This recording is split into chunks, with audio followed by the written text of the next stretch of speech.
18 ఏళ్ల ఐపీఎల్ చరిత్రలో తొలిసారి టైటిల్ అందుకున్న ఆనందం ఆర్సీబీలో పట్టుమని 10 నెలలు కూడా లేకుండా పోయింది. తొక్కిసలాట ఘటనతో మొదలు పెడితే ఇప్పుడు వినిపిస్తున్న ఆర్సీబీ అమ్మకం వరకు అంతా నిరాశే. ఆర్సీబీ యాజమాన్యం మారడం ఖాయమని వార్తలు వచ్చిన నేపథ్యంలో ఇటీవల ఓ వార్త సోషల్ మీడియాలో వైరల్ అవుతోంది. అదే కేజీఎఫ్, కాంతారా వంటి పాన్ ఇండియా బ్లాక్ బస్టర్ మూవీలు తీసిన హోంబలే ఫిల్మ్స్ ఆర్సీబీని కొనుగోలు చేస్తున్నారని సమాచారం.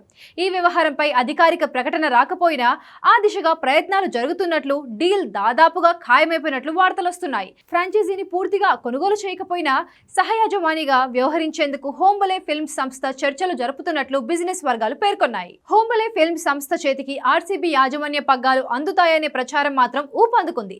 ఈ మొత్తం చర్చకు బలమైన ఆధారం మాత్రం ఒక్కటే. యునైటెడ్ స్పిరిట్స్ లిమిటెడ్ తమ అనుబంధ సంస్థ రాయల్ ఛాలెంజర్ స్పోర్ట్స్ ప్రైవేట్ లిమిటెడ్లోని పెట్టుబడులపై ఒక స్ట్రాటజిక్ రివ్యూ ప్రారంభించడమే దీనికి కారణం. ఇదిలా ఉంటే హోంబలే ఫిల్మ్స్ పేరు ఈ చర్చలోకి వచ్చిన కారణాలను చూసి మొదటిది సోషల్ మీడియా హడావిడి. అభిమానులు రూపొందించిన హోంబలే ఆర్సీబీ పోస్టర్లు, ఎడిట్లు విపరీతంగా షేర్ అవుతున్నాయి. అలాగే 2023 నుంచి హోంబలే ఫిల్మ్స్ ఆర్సీబీని అధికారిక డిజిటల్ కంటెంట్ పార్ట్నర్ గా ఉంది. టీమ్ కు సంబంధించిన సినిమాటిక్ ప్రోమోలు, ఎంగేజ్ వీడియోలు తయారు చేస్తోంది. ఈ రెండు అంశాలు కలగలిపి ఊహాగానాలకు మరింత బలం చేకూర్చాయి.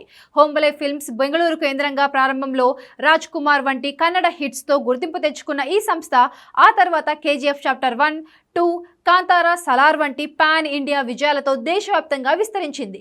భారీ బడ్జెట్లు, హై స్కేల్ విజన్ ఇవి హోంబలే బ్రాండ్కు ఉన్న ప్రత్యేకతలు. మరోవైపు ఆర్సీబీ ఫ్రాంచైజీకి ప్రస్తుతం డియాజియో ఇండియా యాజమానిగా ఉంది.